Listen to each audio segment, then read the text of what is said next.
I know what I've done. I know exactly what I've done here today. I hope no one else is doing a bit, but I'm doing a bit. Daddy's got a pod. I'm Casey Kasem, and this one's for the perverts. Join us in our strange ritual. That is time-traveling love smut. I can only say horny in one season opener. A medium amount of fun and an extra large amount of sweaty. From the minds that brought you Giraffe and Amerisaur. No regrets, no masters. I got dick jokes to make, man. Leave me alone. This is good. This is good for anyone. This one's going to be weird. I'm very interested to see where this goes. Hello and welcome to Debate This, the show where no one is right, but someone is definitely wrong.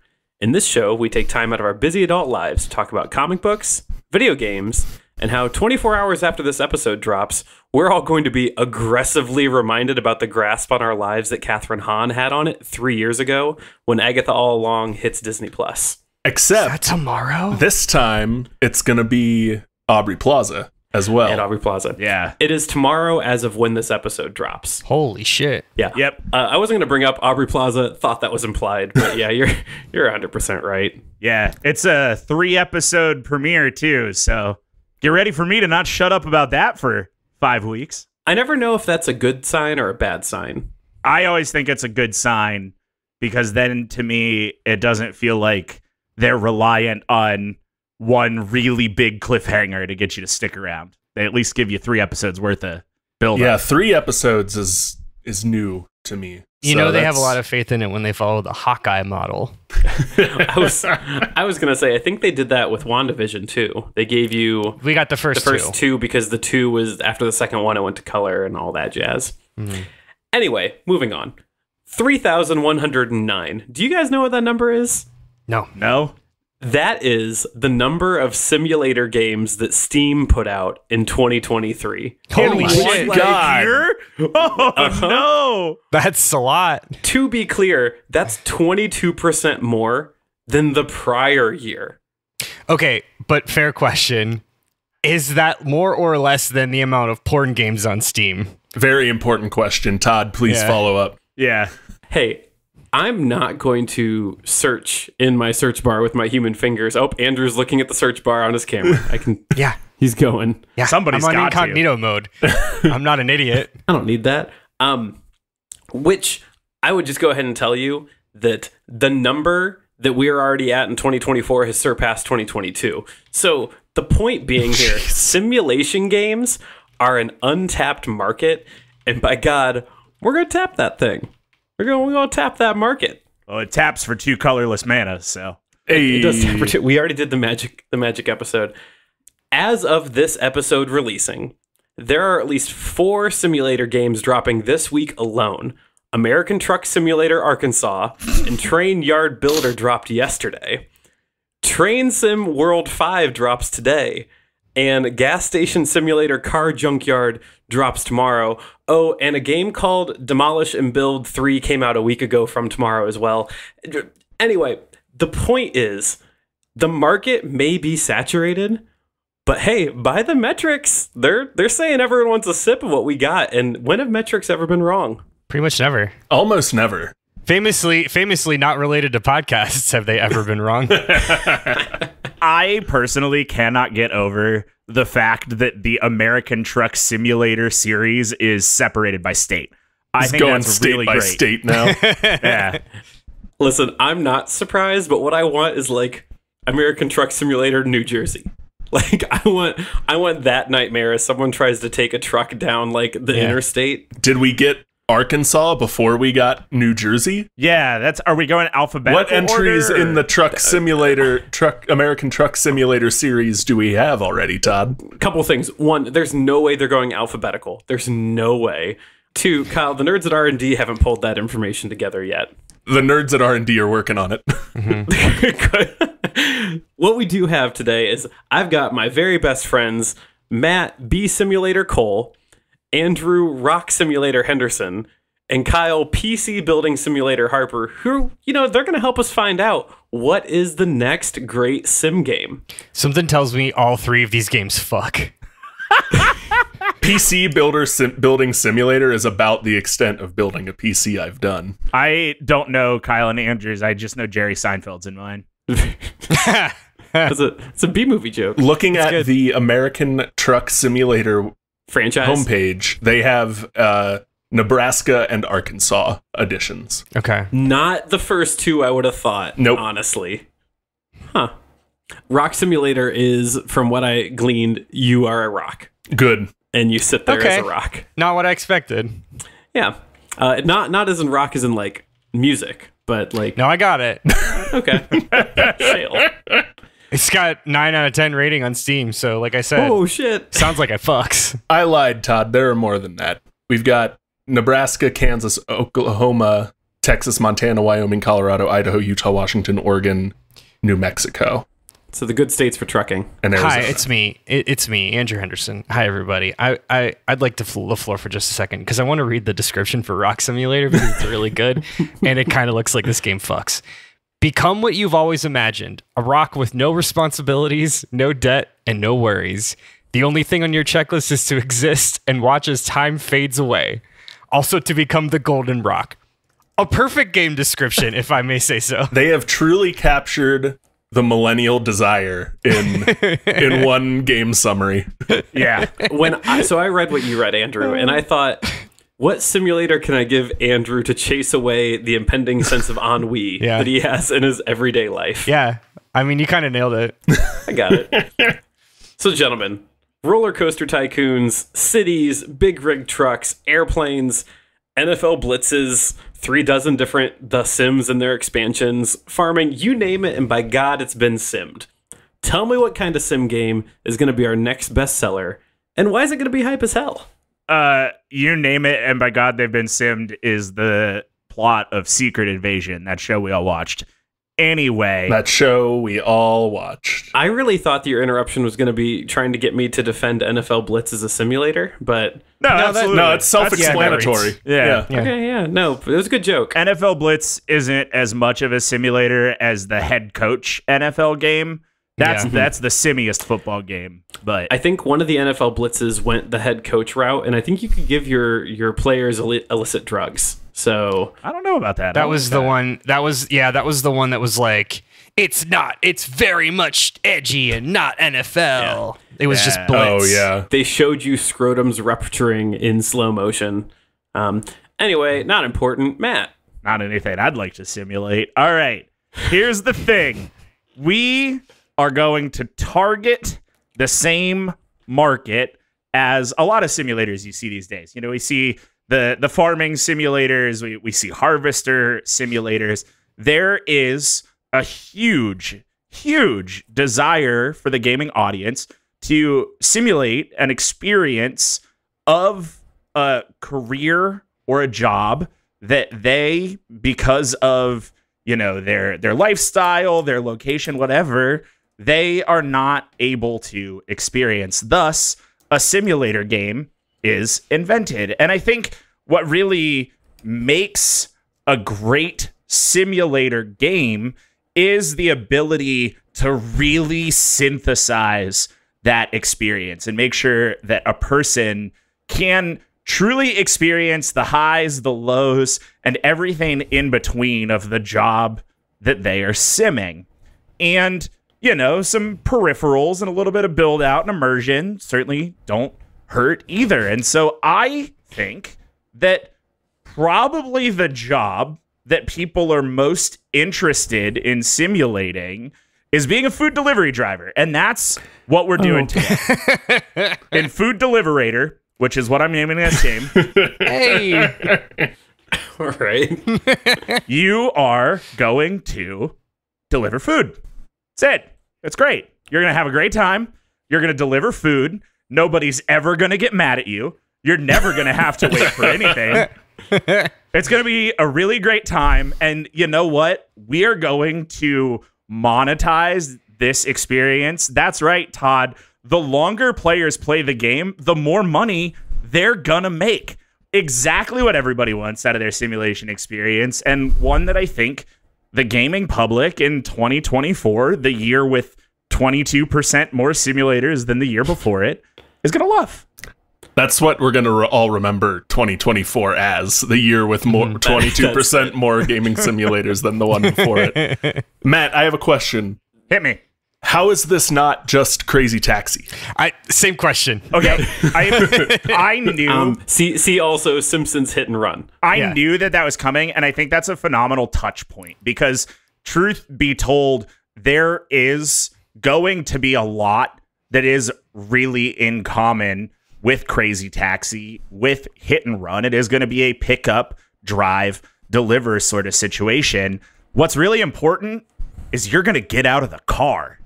You're not going to stay in the car like you do in Crazy Taxi or in Simpsons Hit and Run. This is going to be the Tony Hawk's Underground of driving simulator games. You get out of the car. Tony Hawk's Underground, the entry in the franchise everyone loved and was happy to play. Point of Tony Hawk. It's less Crazy Taxi and more the pizza delivering minigame in GTA 3. Yeah, and we're gonna San Andreas. We're gonna get into it too, but there is going to be a little bit of a different play loop than you would see in Crazy Taxi, and it's gonna feel less Crazy Taxi in the gameplay loop, and honestly, a little bit more roguelike. You know, each round you're going to be able to expand your abilities, but we'll get to that later. I don't want to actually you, but I know someone has got their finger in the air. You do get out of the car in Simpsons Hit and Run, but I don't want to take away from what you've done here today. Oh, cool. I've definitely played Simpsons Hit and Run, not enough to know if you get out of the car. In a children's area of a giant eagle? Probably also at a barcade in the year 2018. Fair enough. Yeah. Well, thank you, Matt, for painting the emotional highs and lows of what'd you call this again? Food Deliberator. It's pretty good. It's pretty good. I've said some dumb shit on this podcast. That was pretty good. Yeah, that's not one of them. All right, Andrew. Todd, 17 years ago, a fresh-faced John Hamm told all of us with a DVR and basic cable package that, quote, advertising is based on one thing, happiness. A billboard on the side of the road that screams with reassurance that whatever you're doing, it's okay. Todd, you are okay. Guys, I'll give you a minute to sit on that. Now it's 2024, 64 years after when this quote was supposed to take place in the mythology of seminal 2000s drama Mad Men. And today, it's truer now than it was back then. Todd, when you're driving your hour commute in the morning and sitting in bumper-to-bumper traffic because you can't afford to live closer to where your office is, you hear that 30-second ad read on the local radio station about the wonders of LASIK eye surgery. Or when you turn on Twitch in preparation for the 7-8 minutes you get to whore food down for lunch because you're no longer able to eat without watching a video as a fear to sit with your existential thoughts. And then you see 4 back-to-back commercials, all of which educating you about the remarkable savings that can be made with switching your car insurance provider to Liberty Mutual. Or how about when you finally finish your 10-hour workday and fall limp on the couch and mindlessly scroll through TikTok because you can't gather up the mental energy to literally do anything else, and you're reminded that every sip of Starry Cola is like being transported to your own personal beach. Guys, every day I myself am reminded of the unlimited wonders that can be all mine for the low, low price of siphoning off my already razor-thin savings to participate in commerce. Now, believe it or not, these brief windows into the American dream are crafted with care by real people. Everyday people like you and me sit back and paint the tapestries of rampant consumerism. And it's about time someone gave these master storytellers a new platform. Coming this RFP season, Advertising Agency Simulator, Masters of Madison Avenue. Build and grow your own Manhattan-based advertising agency. He's still going. This is the back of the box. Build and grow your own Manhattan-based advertising agency. Start from humble beginnings as 2 white men in designer jeans operating out of a loft apartment paid by for one of the principal's parents. Create the award-winning ad campaign that will put the founders on the map and give them something off which to ride the coattails for years after it's lost its relevance. Design the quarterly budget to balance employee pay against taking clients out to lavish dinners and exclusive events. Rise to the top of the advertising world by operating such a low overhead that you get acquired by one of the 3 primary holding companies who create about 80% of the nation's ads. You know how sometimes we talk about like tapping on the glass? This is a horde of zombies pounding on the glass. I leapt through the subtle, glass. guys. I leapt through the theater glass. I'm covered in scritches. Well, thank you for bringing that immersion to us. Covered in scritches and leave them in stitches. What was the name again? Advertising Agency Simulator: Masters of Madison Avenue. Masters of Madison Avenue. Great. Good. Love it. Thank you. Kyle, I'm sure you brought something totally normal. Yes, Todd. Where Matt and Andrew are tapping on the glass today, I decided to maybe turn a little more inward to look at the industry of sim games. To do that, I asked, what made all of these sim games popular in the first place? Todd, it was their availability for cents on the dollar via Steam summer sales. I don't know if you guys remember back when Steam summer sales were like the big thing. Every time one came around, it was always like, ooh, Heart Surgeon Simulator 4 for 99 cents. Yeah, for 99 cents. Gotta pick that up. What's it hurt? It's 99 cents. Yeah. That's what Macklemore says.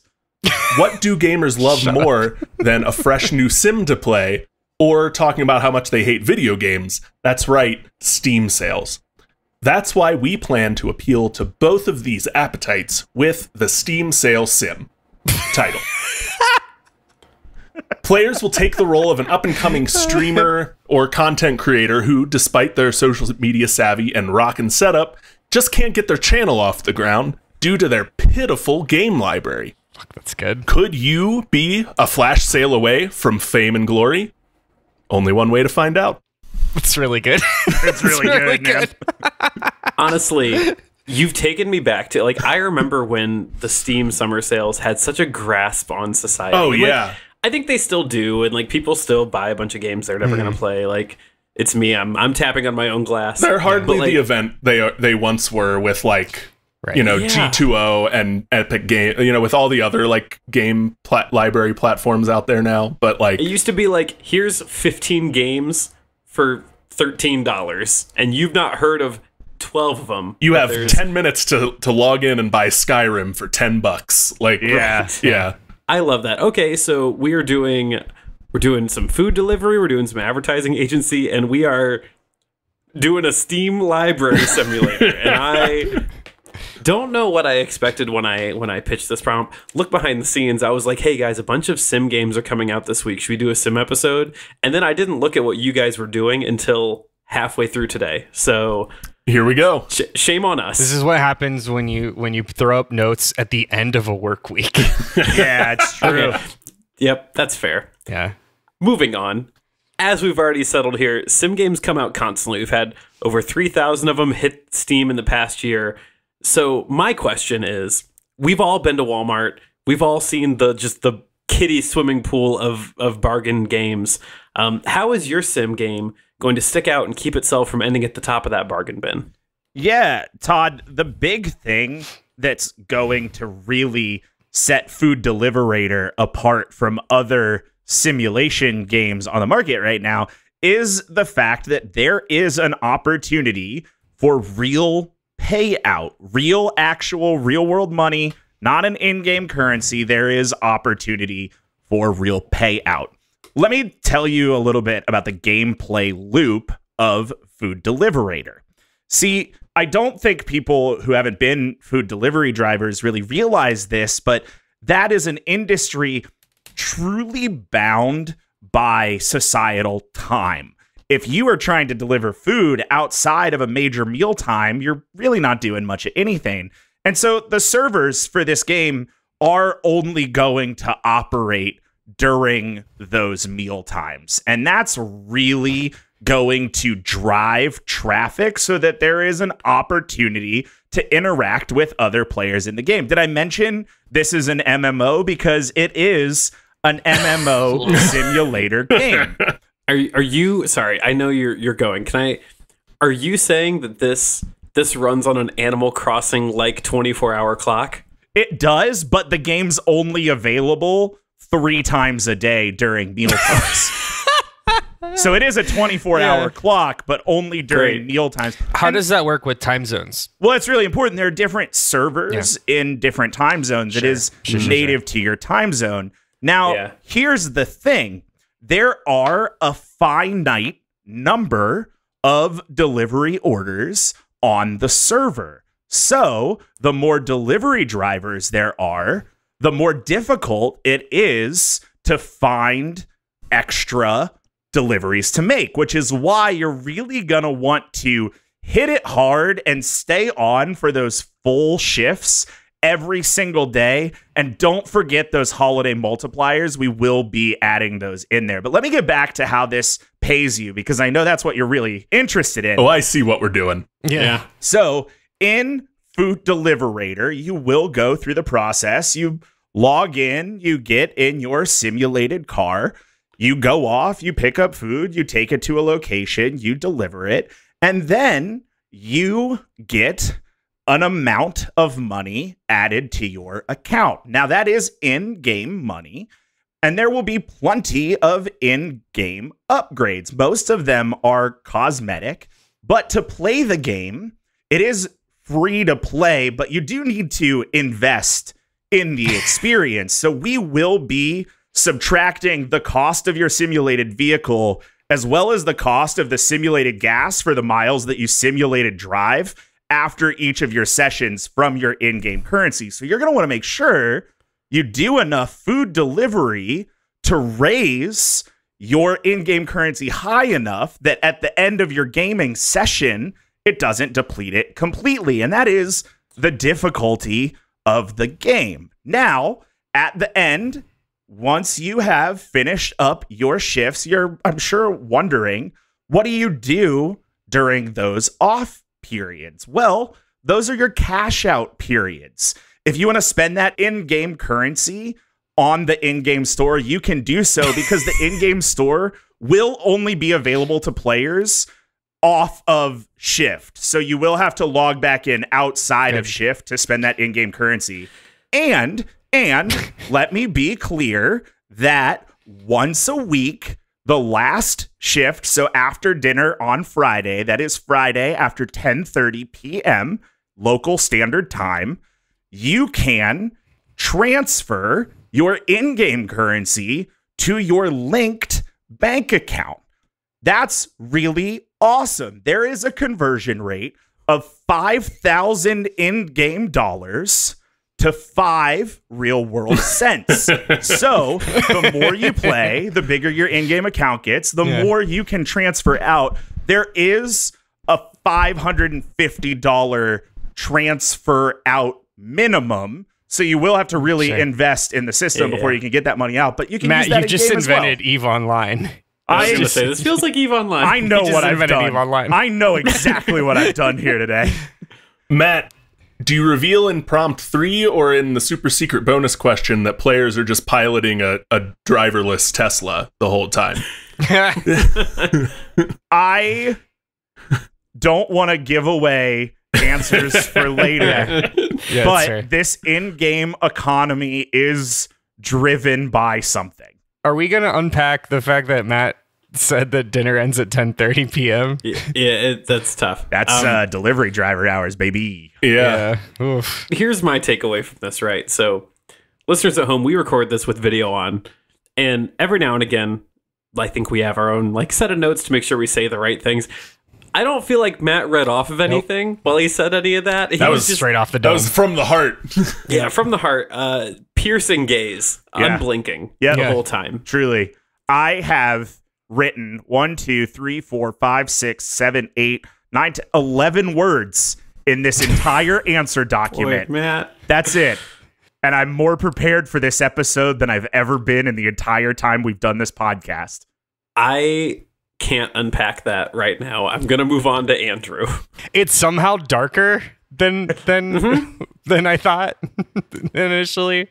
Also, before we move to my answer, I think my favorite thing about this game is that you can only play it at the most inconvenient parts of the day. Yeah. Oh, yeah. When you would otherwise be eating. That's very fun, which I get that's intentional. That's very good. Well, that's part of Food Deliverator culture You know, like once you get into your food deliberator guild, you're going to want to shift your meal times off of those standard hours. I mean, it's really just part of being in the community. Sure. It's a feature, not a bug. Yeah, it's going to be like a lot like planning your life around WoW raids. Exactly. Yeah. Yeah. Just like that. And somehow that's equally as depressing. It's also bleak. Didn't say it wasn't. All right, Andrew. Well, this is not going to be better. It's just different. So advertising agency sim is going to have your traditional sim mode. You know, think top down, kind of like a Civilization style. You build and grow your very own agency from a single contract to worldwide holding company. That's all well and good, but like that's not just what this game has to offer. The differentiating factor here of Ad Agency Simulator MoMA will be its story campaign. So think like career mode in Madden. You know, somebody brought up head coach earlier, kind of like that, but more of the like player centric or the person centric. So you start as an entry level account coordinator and you rise up the ranks to EVP. How are you going to develop your advertising career? Will you pen the next Buy a World of Coke phenomenon and dub yourself a tortured genius in buckled jeans? Will you build a portfolio of client relationships off the corpses of an overworked production team and unchecked expense account? Or will you stay in the game until retirement? Maybe you'll sell out and go client side. Who knows? The world is your proverbial oyster. So career mode begins as you receive the keys to your first apartment in the big city. You begin by subletting a studio apartment sandwiched between a bodega and laundromat in uptown Harlem. You've got 3 months to make a living wage. Otherwise, you're going to have to find a cheaper place in Jersey, which means taking the train in every morning. That's for somebody. That's for someone. So you start the game. You begin your new career as a fresh-faced account associate. After a few days of onboarding and HR training, you're given your first assignment. And this is kind of where the game begins. So your first major assignment is either to, 1, stay up all night writing 30 to 40 headline treatment options for the new weekly mailer, or 2, build a PowerPoint capabilities deck of the agency like to pitch so that your EVP can take that to a new client the following day. This is going to dictate whether you're on the creative track or the account track. This sucks. Now, Yeah. yeah, this sucks. Now, the creative track is going to allow you to develop your skills as a copywriter, maybe an art director or designer. The main mechanic on this track is to manage your self-respect meter. Now, this is a meter that goes down, and if at any point it gets too low, you'll have a mental breakdown and have to take a year off to find yourself. Game over. Now, doing things like over-indexing on a job to ensure it's absolutely perfect, even though it's a simple 4-page leave behind that nobody will read, is going to help to keep the meter full. Alternatively, doing too many projects under the time limit or within budget, it's going to start to fray your fragile ego. So that's the creative track. Now, the account track is a little bit different because you're trading off useful talents and like worldly knowledge for intangible things like being really good at saying I'm sorry. Now, fortunately, take a guess which one I do. Now, fortunately, being in account services doesn't require self-respect. So your main mechanic instead is sanity. Now, sanity is not a meter. Sanity is actually a resource, a spendable resource that's going to just replenish a little bit each day. And instead of like watching a meter, you pay sanity to do things like being the last person to leave the office, because obviously that shows everyone else how super, super duper busy you are, which is inherently tied to your value as a human being. Or you can pay sanity to withstand the vigorous verbal beating from a client because the program they are paying $1 million is now 4 weeks late because your boss fucking lied and said you had an extensive quality control team. And in reality, that QC team was laid off 6 weeks ago in exchange for one overseas contractor. Advertising agency simulator. It's bleak. There's your tagline. The prestige. I've only got one. I mean, I've got a lot of thoughts. Yeah, sure. First question, as your friend, I have to ask if you're okay. I think you all know the answer to that. The second question, You talked about a sanity meter. Is this drawing from the N64 game? I think it was N64, Eternal Darkness. Yeah, where you lose sanity and the monsters show up. Bloodborne had a sanity meter. Right? Also from personal experience, when the walls started bleeding at my agency in San Francisco, and then I realized I needed to go home. Fair. Andrew just permanently has a sanity meter out in like the periphery of his vision now. Yeah, it hovers over him like one of the Sims diamonds. Yeah. That's it. It just plummets like a reverse Elden Ring boss health. Yeah, it's like Ganondorf's cape. My hair is like Ganondorf's cape. It becomes more tattered as it goes down. As the sanity meter goes down. All right, Kyle, what do you got? Yeah, Todd. Nothing quite as bleak as mandatory sign-in times or sanity meters. We're gonna pull ourselves ahead of the rest of the pack of sim games by doing something gamers just have shown to love time and time again. Steam Game Simulator is going to really integrate itself into the system you're playing it on and make metatextual references in-game to the rest of your Steam library and maybe the entire console you're playing on at large.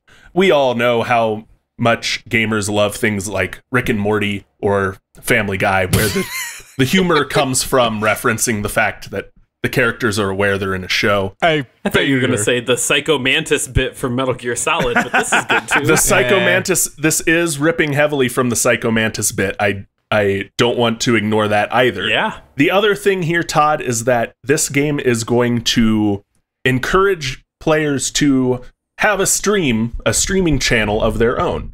You will get more in-game wins, in-game achievements, etc. if you stream this game on Twitch or YouTube or some other platform.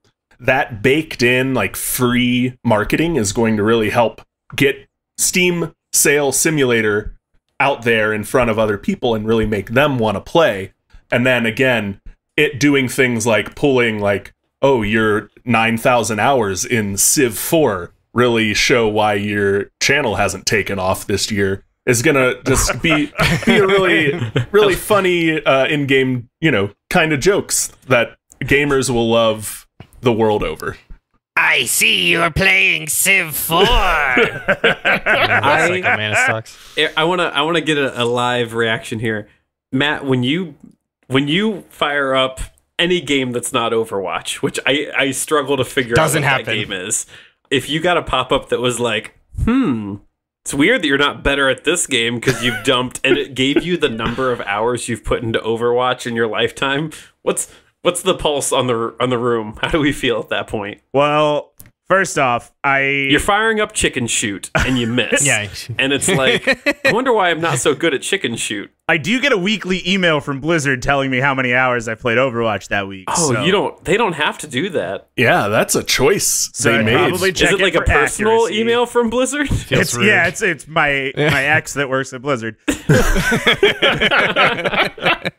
Yeah, I mean, I wouldn't be stoked, but I'd also probably be like, I mean, you're right.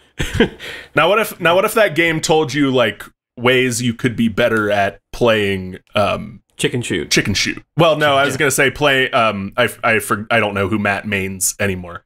Told you how bad you were at playing Sombra and that you should like switch to Mercy or something. That's good. Oh, that's the invasive thoughts. Pretty vile for something else to say. Oh, that was you got me there. Listen, I love a good meta game. Yeah, you do. Metatextual thing. That's really good. I just immediately got the image of like you get a kill screen and it's just ball is feeding. Incredible. Yeah. All right, so I would be lying if I said I haven't spent a few hours watching someone play 2022's Farming Simulator. It is some of the most aesthetically pleasing streaming content. It's like someone running a pair of scissors through wrapping paper. It just feels good. So my question is, tell me how your game is going to fit into the streaming / speedrunning community, and what can we look forward to as the meta continues to evolve with your game? Yeah, Todd, I'm really glad you asked. I think people are really going to fall in love with the experience of watching Food Deliverator. here's the thing. For one, it's consistent. Imagine knowing every single time you log on Twitch that all your favorite streamers are going to be playing your favorite game because it's the only time of day they are able to do so. Already, you have a really engaged, built-in audience. Now, the other thing is that engaging with the game, but not playing the game, actually gives you more influence over the game than playing the game itself. So if you are a heavy food deliberator watcher, a food deliberator consumer, if you will, a food deliberatory, then you are going to get a lot of free coupons and ways to interact with the game itself that your streamer is playing. Because as a food deliberator driver, you're not really the one that influences the world around you. But let's talk about speedrunning. See, it's really all about getting those higher achievements, which you get by earning in-game points. What are in-game points, you ask? Those are different than in-game currency. And Matt's delivering this like he's at BlizzCon right now. it's Hot Jeff Summer featuring Matt Gold. Yeah, Kid Van Dyke's New Year's Rockin' Eve with Ryan Seacrest. Sorry to break your stride. I'm reacting the same way that Todd Howard gave us Fallout 76 with such enthusiasm and kept saying, but it'll be great. And here's the thing. And you're like, I don't know if that sounds great. And he's like, but it'll be great. And you're like, it might be great. It's got the same energy as you guys have phones, right? Like it's that. Yeah. So here's the thing, right? Those in-game points, those are different than the in-game currency. The more deliveries you make, the more points you get. And we're going to do some different multipliers through the gaming experience, where sometimes there will be multipliers to get more points, other times there will be multipliers to get more in-game currency, never both at the same time. But if you get your in-game points high enough, you do get a 0.001 multiplier applied to your in-game currency that you make driving between the regulated hours that the game servers are online. Well, that's the same discount they gave off my student loans when I set up auto withdrawal. That's a good deal. It's a great deal. So really what it's going to be about is that deliberatory experience. That's what's really important to us as developers. The people playing the game, they don't play because they want to. They play because they have to. And eventually you just get hooked enough that you really want to see number go up. And so you keep coming back. You just keep coming back. This is my least favorite episode of Black Mirror. I don't know how. I genuinely don't know which one answer is darker, mine or Matt's. Yeah, there's two very distinct games going on here. Yeah. There's what you two are doing, and then Kyle's tapped on the glass a bit, but like In a different way. More of a fun way. he hasn't put his whole ass fist through the window. No, I have an apple and Andrew has an orange, and we are beating both of them with baseball bats. I'm tapping on the glass. Matt and Andrew are making photocopies of their ass on it. So All right. Yeah, Andrew, I'm sure what you have will be more uplifting than the 0.001% multiplier that Matt sold me on. This isn't actually as bad. This is more fun. So the career mode of, I'll just shorten it, Ass MoMA, has a feature. Oh, that really got That's me. I saw the that's not- setup 2 answers ago. Oh, man. I was drinking water and I almost spit it up. There's a few ways to end the game that would constitute an ending. As we all know, as purveyors of speedrunning, all you got to do is get to the end. It's an any percent, right? Now, the most traditional way is you rise to the top of either the account or creative tracks and become a principal of the agency.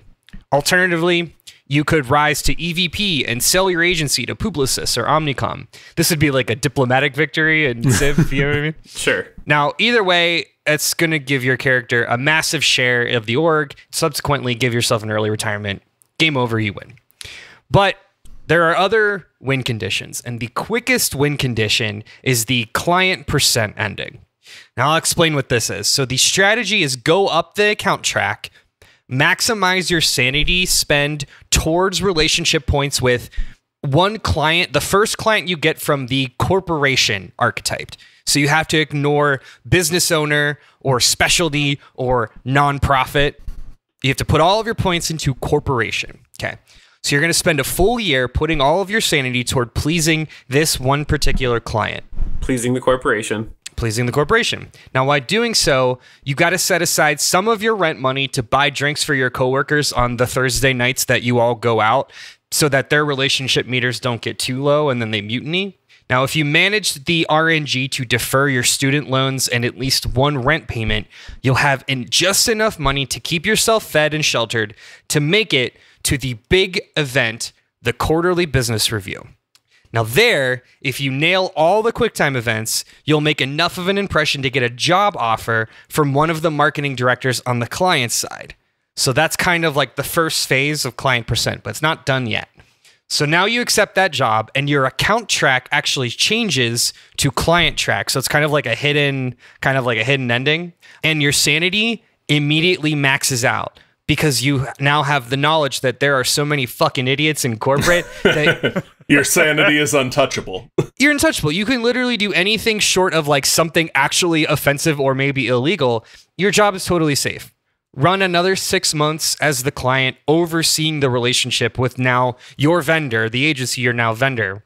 And with your new influx of income, you're buying drinks on every Thursday night, maxing out relationship meters left and right. Like, you're everyone's best friend.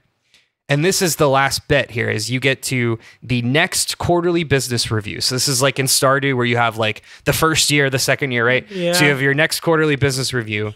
You're going to select the agency consolidation option.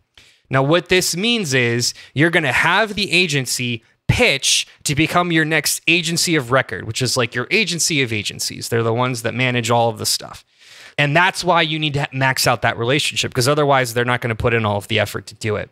So after all of the pitches go down, it's time to select a winner. What you do is you select the competitor. What that's going to do is completely shut down the agency, because they've put all of their eggs in one proverbial basket and have pretty much based their entire quarterly and annual business around your company. And now that agency doesn't exist anymore because they have to close their doors. And you win.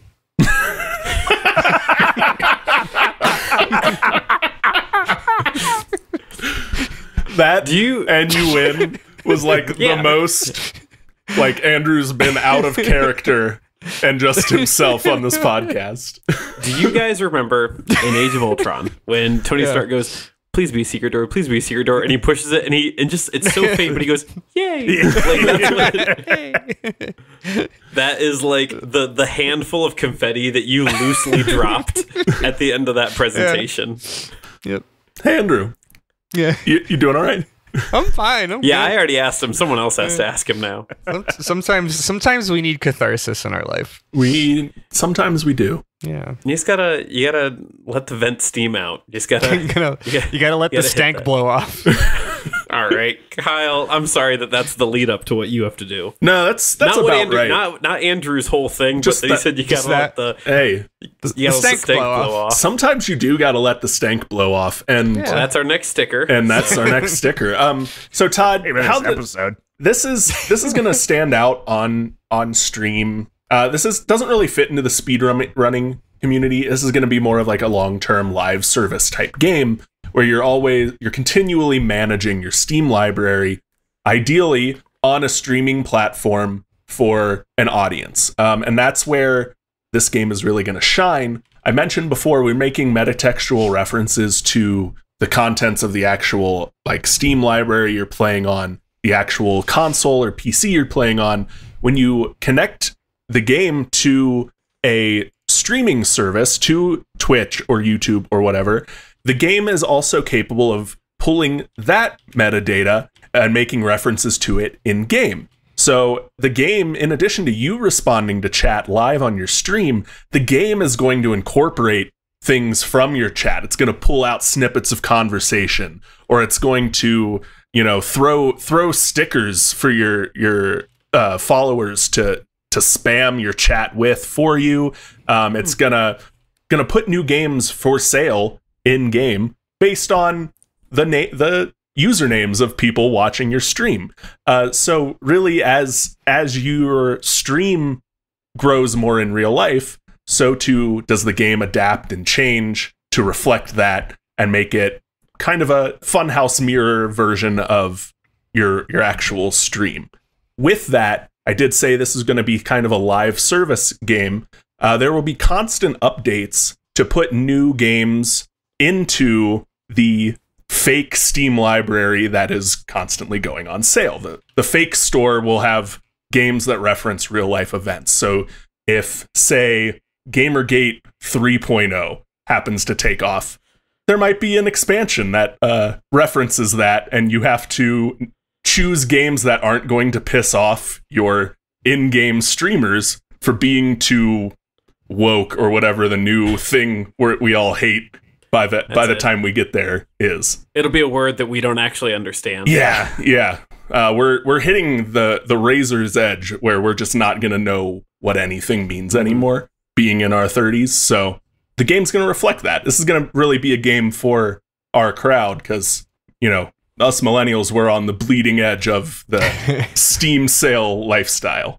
The thing that's so good about this is because listen, what you've all brought are nightmares of different shades. Yeah. But I think Kyle's has kind of flown under the radar until just now. Sure did. My biggest fear in gaming, two biggest fears. One, letting my team down. Like, I don't want to let my team down. Like, no one wants to be that person. To feeding while you're the ball. To feeding while you're the ball. Sub point of two would be the youths criticizing me for being bad at that game. I can't handle that. Yeah. And you've created a game that simulates that fully by allowing them to do it. And that's something. That's immersion. It is. That's what we're going for. That's what we call immersion. If we had the old haptic suit that we talked about, it could give you a wedgie while you're playing it. Yeah. I mean, there's nothing more realistic and immersive than being bullied off the internet. It's true. It's true. Except maybe Food Deliberator. What an incredible point, man. And there's Matt's tagline. All right, well, you three have given me the only three options, I think, for a future sim game. So I am going to have to choose one. But before I get to those choices, I do have one more question. Let's be clear. We're going to milk this for money. We have to. So you've seen all the other celebrity endorsements as there have been, celebrity DLC, promotions, what have you. So tell me, what is going to be that celebrity DLC partnership promotion that we can look forward to in your game that's really going to pop off? And I'll take those answers right after the break.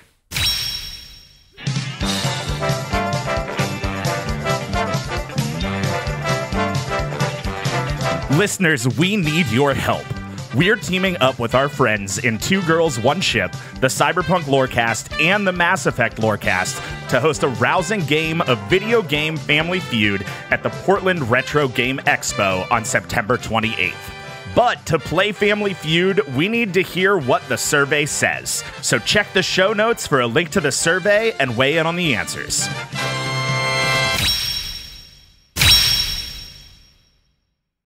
All right, so we're back, and I am here asking everyone, what is that celebrity DLC partnership or promotion that we can look forward to in your game? I'm sure none of this is bleak. We've got that out of our system. Here we go, Matt. Yeah, so... Yeah! That's how you know he's going to lean into something real hard. Like I said, the in-game currency is supported, that in-game economy is supported by something, and that something is, of course, ad sales. Now, how are we doing ad sales? Ding, ding, ding. It's product placement, baby. Food Deliberator's got to pick up those Deliberator foods from somewhere, and it's going to be whatever restaurant in your area pays us the most money, because you will also be able to spend your in-game currency on real-life coupons for local businesses, i.e. your local McDonald's, Applebee's, Wingstop that operates out of an Applebee's, burger restaurant that operates out of an Applebee's, seafood restaurant that operates out of an Applebee's. You'll be able to get coupons for all of those things. And you said celebrity, and that's great, Todd. we've got celebrities in our game too. Just like your Fortnite or your second example, we've got Ariana Grande, we've got other celebrities, because who you deliberating those foods to if not some poorly rendered sim-like versions of celebrities? And we will ask those celebrities to record exactly one voice line that will be a premium unlockable if you are able to deliver food to one of those celebrities in the game. Now, here's the thing. We don't want to send an amateur food deliverator to the front door of a simulated celebrity, so you will need to have enough in-game points to accept the in-game delivery for the in-game celebrity to get that premium unlockable. However, if you do, there is a 1 in 750,000% chance that they will give you an extra tip of that in-game currency. It's a drop. It's random, really. Well, you want to get that. You want to get that orange drop. Yeah. Yeah. Those are the rare ones. You get it. Was that sorry? Just real quick, I want to make sure we get the numbers right. Was that 1 in 750,000? Okay. Yeah. So you're saying there's a chance? There's a chance. It's What not you're nothing. saying is there's a chance. Yeah, it's more of a chance than Aya had to get that holiday mount or whatever she talked about that one time. Oh my god. Is she still searching for that? Unsure. Huh. Hard to say. What a totally cool and good answer, Matt. Andrew, it's your turn. We all agreed we're gonna do something bleak. Now nothing to me spells bleak more than advertising an advertising game. That is, until I saw the latest Red Lobster ads with Flavor Flav. Yep. Okay, well, I kind of want to go to Red Lobster. You now. said 4 of Todd's favorite words. Yeah. I may have Winter Red Soldiered him. Lobster Flavor Flav. Now, if those of you who don't know, Red Lobster famously bankrupt corporation and beloved 90s eatery. Your retired dad's favorite restaurant. Yeah. Yeah. The place that we went to for my mom's birthday every year. The place that arguably the Cheddar Bay biscuits are incredible. Everything else Objectively, that follows, May I mid, say? Yeah, yeah, everything mid. Biscuits and shrimp. That's it. which is why you pay for shrimp by the pound to fill your which body. is also famously why they are bankrupt. Is because Right, of also Shrimp that. Fest. So anyway, that and private investors and rent and yeah, we're not talking about Red Yeah. Lobster. So the ad campaign is Flavor Flav being like, "It's me, Flavor Flav. It's time to come back to Red Lobster." Ah! Like that's the whole ad. Yeah. Wait, no. The thing that gets me is I didn't know when Andrew said the advertisement is, and I knew the impression of Flavor Flav was coming. All right. I could not have imagined Andrew was going to go, "It's me, Flavor Flav." That's what The hard R on flavor, really. I know that sounds really lame. That's what he does. Like it's Yeah. Flavor Flav. Like Yeah. that's how Yeah. he Andrew, says it. We all watched Flavor of Love. We all- Seasons 1, 2, and 3. We have drank from that fount. It's so surreal because it's so obviously forced. Like it is like he's being held in a jail cell and somebody with a gun is like, say the thing. He wears sunglasses so you don't see how dead inside he is. It's a Slurms McKenzie kind of thing. Yeah, he slurms McKenzie. Anyway, so we're gonna do that. Awesome. That's it. Incredible. Yeah. Kyle. Yeah, Todd. So what do gamers love more than Steam sales and metatextual references to things? Red Lobster Flavor Flav. That's right. It's founder and CEO of Steam, Gabe Newell. We're getting Gabe Newell to pitch our game for the ads. He's going to come out, he's going to tell gamers how big of losers they are, and then to buy the game, and we're going to immediately sell 500 million copies. Man, getting cucked by gay men is quite the tagline. Awesome. This is great. I don't know what I expected. I seem to do this to myself quite frequently on this show. We're gonna just end this. I need closing statements. As long as it doesn't end up with Andrew saying it a third time and then summing it into existence, go ahead and give me just a brief summary as to why your sim is best sim. I would like to give my closing statement in the form of a real life comment from a real life food deliverator, so that you know what the experience of being a food deliverator is like. Oh, so we're putting more hands through the glass, I think. And I quote from Kevin M. "Come inside. I said come inside building to apartment D. The white door is open. Leave it in front of apartment D. If you can't follow this, then take it back and I will block my purchase and your tip." And that is the food deliverator experience. Don't stop, Matt. I'm so close.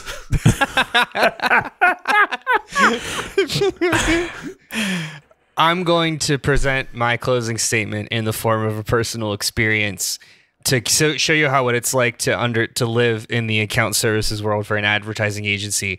I once had this is a totally real story. I once was on the phone with a client for 45 minutes trying to explain to him a master's program, a master's in business administration, that icebergs, he wanted to use like an imagery of icebergs for like a presentation or whatever. And I had to explain to him that icebergs are not underwater mountains. Oh, no. Oh. I mean, technically, look, hold on. No, there's no technically. No. It's not I'm how not it going to works. die on that hill. I just wanted to see what would happen. You're not going to die on that iceberg. No, I won't. Oh, that's really funny. That's good. Yeah, Todd, for the next 15 minutes, Steam Sale Simulator is on sale for 95% off. Get it. Walk, don't run to your computer and buy Steam Sale Simulator. Guys, Yeah? I'm holding 3 manila envelopes, and none of them feel good. All soaked with tears. All of them burned to the touch. Yeah. While I decide which one of these manila envelopes to open, go ahead and give each other some good vibes. Hey, this was fun. At least if it wasn't, it was healing. I don't know. Andrew, Ass MoMA was really good. I saw Thank you. I saw Ass MoMA on the board from question 1, and I was like, is he gonna say Ass MoMA today? And honestly, I'm glad that you did. And much like Food Deliverator, I think that Ass MoMA does an excellent job of encompassing the feeling of being an advertising executive. So Thank you. I think that's really cool. And quite frankly, thank you for pouring so much of yourself into the development of this game. He went undercover for years. Things like this would not be possible if not for the sacrifices made by R&D guys like you. So thank you. Kyle, Steam Sale Simulator is really funny. Like, I really like the idea of, like, it's a simulated Steam sale. So, like, you simulated buy the games, but you don't really buy the games. Yeah. But then the game still cares about what games you actually buy. I think that's really funny. I also see the writing on the wall of game is for sale in Steam Sale Simulator, but game is not for sale in real Steam, and just the absolute conundrum that would cause. We will avoid that by only using titles that are legally distinct, but referential to real world titles. It's Skyrim, but there's an extra M on the end. Yeah. Yeah, it's great. I love it. Instead of Mario, it's the Marlowe Bros. All right.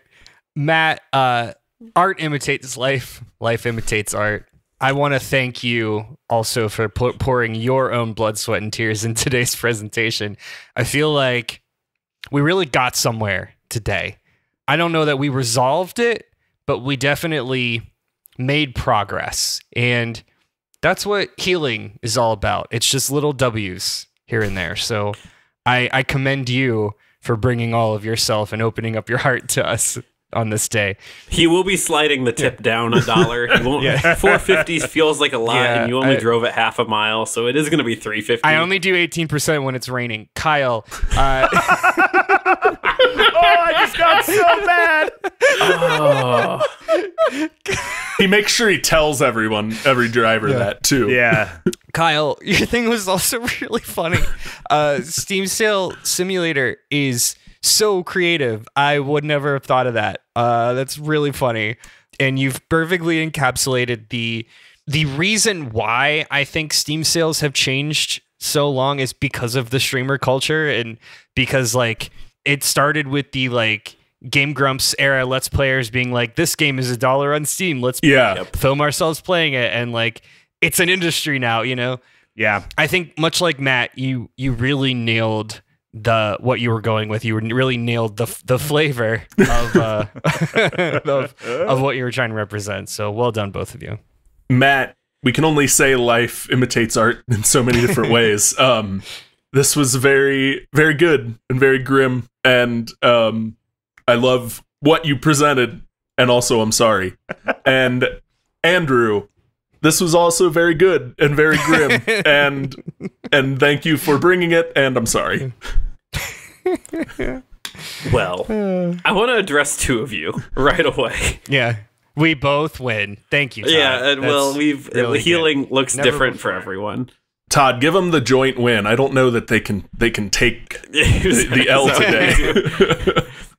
Yeah. Well, so here's the real answer, and then we are going to award, I think, our first joint win because they do need this. They do deserve this. So I think you're right. I want to be clear though.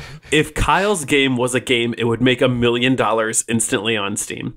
Yes. Yeah. Just like hands down, you'd throw Gabe's face on it. It would be listed at like $60 and never ever be like you would never pay $60 for it. No. It's always below like $11.99. Yeah. Always. Mm-hmm. But yeah, Andrew and Matt, we will make you the co-winners because of your shared trauma. Your shared probably close to 3 decades of trauma that you brought to this today. A couple thoughts. One, I think, Andrew, your game could end up as like a newgrounds.com choose your own adventure of like, what is the route you take that gets you money and also depressed? And I think that's very fun. And Matt, when Kyle brought it up, I was certain at some point you were going to say this is just altered reality where you are actually just your avatar is out delivering food and this has all been part of the Matrix. Nothing, and I truly mean nothing, made me question what it really means to exist than long-term food delivery driving. You know what? We'll just wrap this up. Anyway, on that, thanks again for listening in to Debate This. You can follow along with the arguments on Twitter, Facebook, and Instagram at debatethiscast.com. Or let me hit that again because I did that wrong. Thanks again for listening to Debate This. You can follow along with the arguments on Twitter, Facebook, and Instagram at debatethiscast or on our website at debatethiscast.com. Hey, in a week and a half from this episode, we are going to be at the Portland Retro Gaming Expo tabling all weekend, but specifically on Saturday, September 28th at noon in Auditorium 3. You can catch us and our friends at the Cyberpunk Lorecast, Mass Effect Lorecast, and the Witcher Lorecast as we do a Family Feud style matchup over what I can only call our subjective video game facts, I guess. It's Family Feud style, so like, you get it. You get it. We're doing a Family Feud-like. Family Feud-like. Legally distinct from Family Feud. Matt will be doing his best Steve Harvey impression. He will be in an oversized single-tone suit with just a mustache commanding his face. The largest veneers you've ever seen. Mm-hmm. So if you find yourself bored and around September 28th at noon, come to the Oregon Expo Center and, I don't know, just get weird with us. Tickets, you can get them at retrogamingexpo.com. Hey, did you guys hear that? What's that? You hear that little faint whisper on the wind? That ghostly whistle in the distance. That ghostly whistle? That is right. 2 weeks from the date you are putting this episode into your ear holes, we're going to be rolling into your spooky station in the spooky Amtrak thanks to continued spooky infrastructure funding of our great nation that is also spooky for this bit. You know it, you love it, and we promise the 7th time around it'll be the spookiest one yet. It is the Spooktacular Express. Will there be werewolves? Probably. Will there be metal Draculas? Likely. Will it have us talking about the Halloween Town trilogy? We'll never tell.